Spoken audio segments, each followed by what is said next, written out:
All right, everybody. Hey, consciousness of economics and urban farm project. Anyway, I'm getting up this morning and I thought I'd let you guys look at my angel wing tree. And there's a whole, story.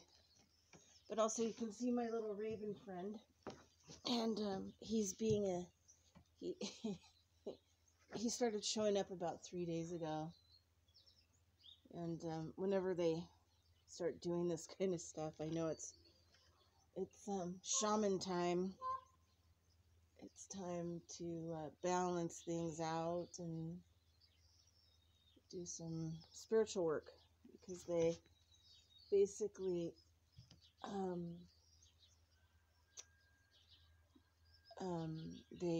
kind of protect the sacred law. And there are some stories about the feathers being taken and put over books and things of that kind of nature to protect the sacred law. So he's been coming, and 3 days. He's very noisy, and he coos me to come out. And then I bring him like raw walnuts, and I think I gave him some really nice prunes the other day, and he's refused my store-bought egg. But he's checking to see if I'm paying attention. It's kind of like, he's kind of the notifier of the scales of justice, maybe, or balance. So, I was thinking about, there's a guy, I forget what his name was. I think his name was like Robert A. Johnson. And he wrote a lot of incredible books. I think he was like a student of Jung, maybe. But he was in his 90s, I think, in the 80s. And he wrote some really cool books.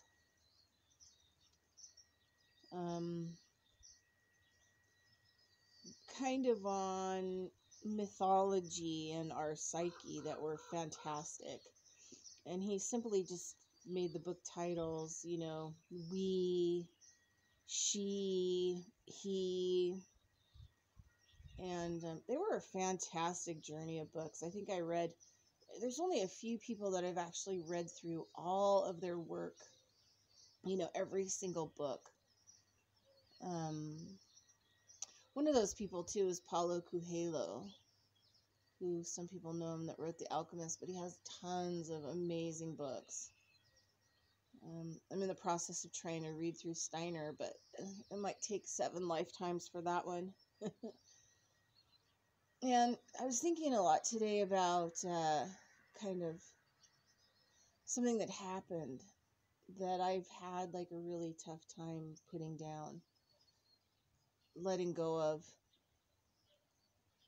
And hold on 1 second, I need to call the dog. See my raven, he's just hanging. He's just chilling up there. He's chilling. He is a villain. Always laughing. Do you hear him? He thinks it's funny. Are you chilling like a villain? Yeah, you. Anyway, he's funny. It's like I just kind of wonder, last couple of days, if he was like a domesticated one and then somehow went wild just because the way he interacts. Or, on the other token is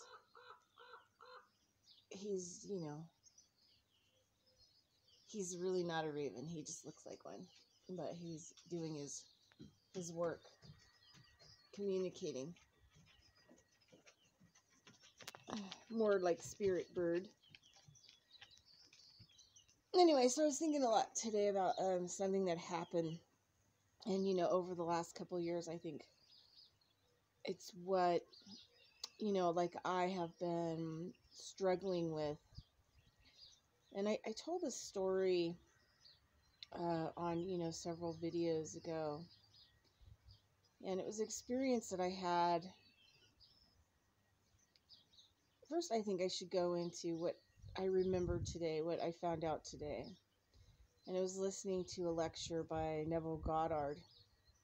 And he talks about the book of Job and about how, God suffered Job, that everything that, was wrong and painful and horrific and sorrowful, and that, God did to Job, like took full, kind of responsibility for it. And, like sometimes it's just so difficult to deal with, that kind of pain or suffering, that's like being done to you. Oh, he's off. He's off and running.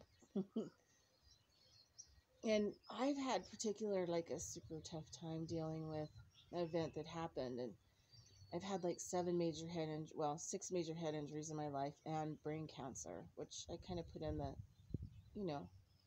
brain injury category. And, could never figure out why these things would happen to me. And some of them were really horrific events. I remember when I was 6 years old and there was a little boy, and now I realize like these people have a level of possession, or, maybe, the thing is maybe in this deep forgiveness that I have to believe that they're playing out their role. And they're playing out their role perfectly, which, deep breath. But when I was 6, I got in an argument through a metal, fence at the neighbor's grandson. And hopefully it's not too windy for my microphone. But he actually threw a army rifle over the fence, and the butt of it hit me squarely in my forehead, cracked my head, knocked me completely out, and my brain was exposed outside of, the skull. And so it kind of, and also when I was born, I had a really, really hard, my mom was small, and she probably had gestational diabetes, and I was like over 10 pounds. So both of us almost didn't make it, and they used a lot of like force to pull me out, with all kinds of metal objects and things of that nature. So that's kind of like the original one. But I also, Pluto that sits on my, the moment I took my first breath. So, of course, it wasn't going to be, it wasn't going to be simple. So, I was thinking I wanted to tell a story that kind of goes along with, the Job thing. And in my life, I think that's the biggest thing is, that I've been working on. Like, why do these things keep happening to me? Why do they keep harming my head? Why do I have so much physical pain? And why doesn't anything in my life work? And, like I've always tried to take the spiritual road and be like, well, because you're manifesting it or you're creating it. And then there's, all the different roads. And then until today with the Job thing, it didn't really make sense. And there's kind of a story too. I have to make sure that I'm going to have enough time. I might have to do part 2. Oops. Oh, sorry about that. And I don't have any equipment, for editing.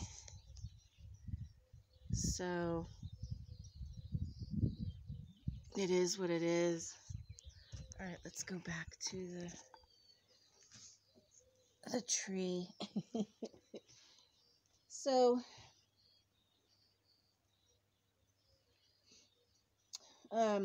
this is not a story that I tell a lot of people. Back when I was like 23, I happened, probably not a coincidence. In the summer times, I had grown up with a lot of different types of religion. I would spend time with my grandmother and my family in California for like the whole summer. And so most of it was Pentecost, pretty hardcore stuff.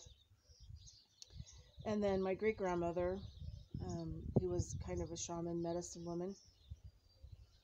And then, like my aunt who was dabbling in everything and anything, Scientology, all kinds of different stuff. And so I was exposed to a lot of that, which I really appreciate. You can't decide who you want to be or what you want to be until you really have explored. You have to find your own truth, right? And then live there, live there and in it. So I ended up, there was this Pentecost church. It was called, had the title of the type of Pentecost that we usually went to. And I forget what the brand is at this moment. But when I saw it, I thought, wow, it's this little teeny little Pentecost church, like out on the side of the road, out in through this valley, out of the way. And so I was going through a lot of stuff when I was like 23. I think 21, maybe like 23. I don't know.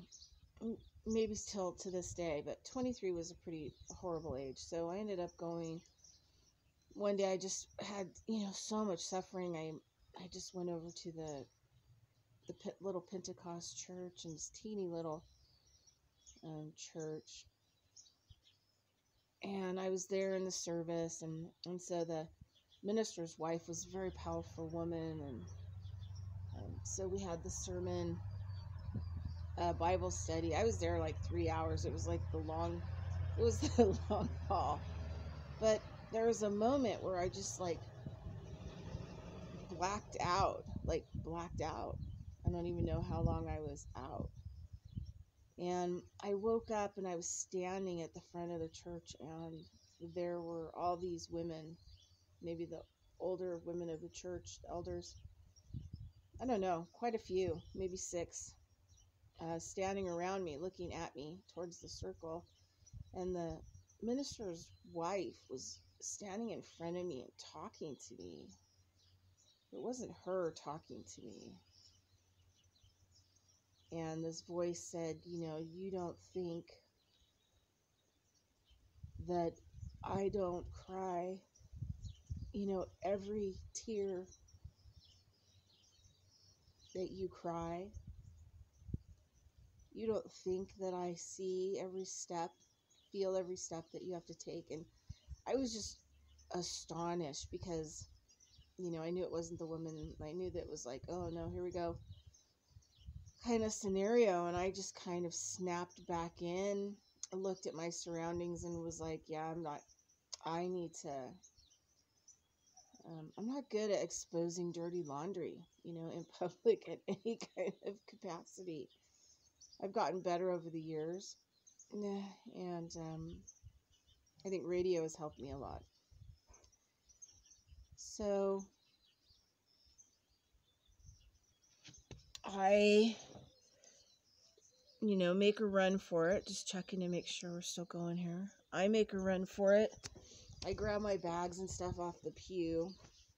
I realized by then the whole church had already dispersed for the day, and that we were like the only ones in there. And I grab my stuff on the pew, and I'm headed towards the door, and I'm leaving. And the minister's wife, she was quite older than me, maybe like 40 years. And she comes running up to me, and she puts her hand on the door, and she said, God doesn't talk to everybody like that. And I just looked at her, like I just came, for answers and blah, blah, blah, but I have to go. And I left. And then about 3 hours later, I went home, took a nap. I was exhausted.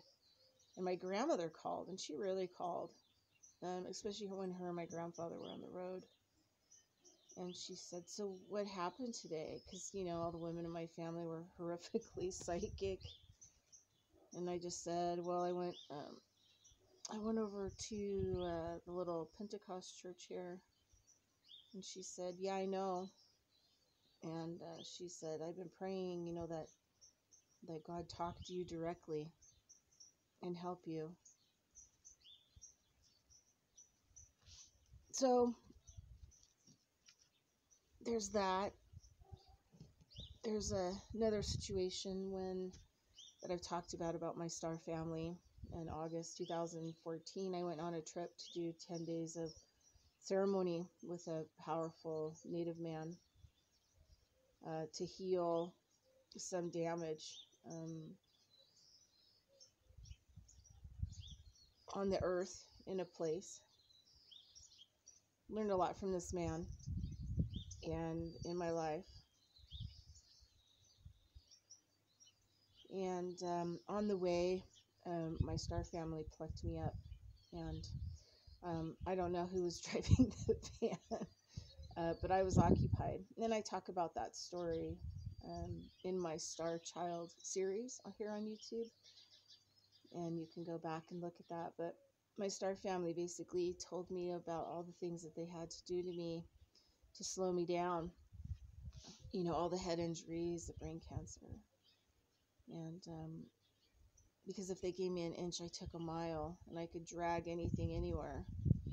And it was the way that they had to slow me down so that I survive. And I had about, I don't know, 6, almost 7 years of just rage towards them.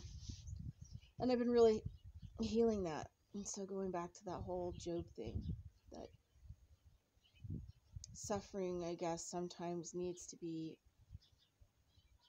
inflicted, work through. Even Steiner talks about that sometimes even the diseases that we get in this life, may be for a future life, or maybe, and I'm not talking about, coming back on planet Earth or whatever this reality is, but maybe we, since we're immortal on some level, maybe we come and go to different places, and maybe we choose to kind of clear things or live out experiences, but maybe it is like Steiner says, it's for a greater evolution. And so today I've just kind of moved through this whole, I guess maybe full circle, forgiveness and healing. And kind of moving into a place where, I can let go and maybe see, as what's happened necessary. I might not know what the necessity of it was, but maybe that I can just be in a place of forgiveness and acceptance, not only for my spirit, my body, this reality that I find myself in, forgiveness and acceptance to my star family, maybe my soul family, or my spirit family, or my angelic family, or whatever you want to call it, and forgiveness and acceptance to the Creator and the creation that I'm participating in. So I want to give every person who listens to this permission to forgive and accept whatever needs to be forgiven and accepted, so that you can fall in love with you again, like a new child. being born. And isn't that supposedly what, when people get saved? Like, I'm not saying that's the answer. But isn't that what we're promised? If we wash away the mistakes, which are the things that we still are lending judgment to, that we're still lending emotions to, how do we just forgive and accept and wash it all away? And then fall in love again.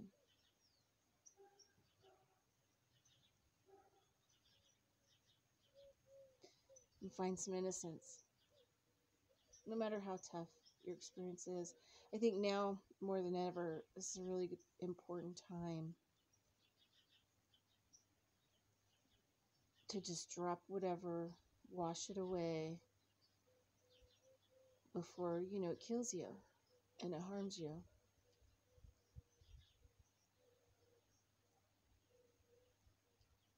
Step out into the sunlight. That's what I'm doing out right now. It's been cold and yucky and chemtraily, and the sun is out today, and oh,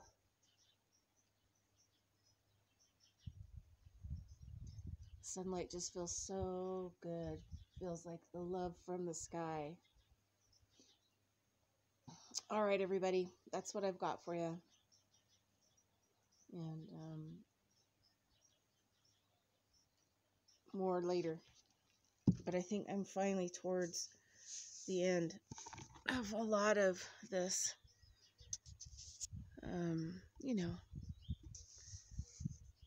tribulation. That's what I'm going to call it. My own personal Armageddon. All right, everybody. Conscious of Economics, Urban Farm Project, Bridget Lind Olgoff, signing out.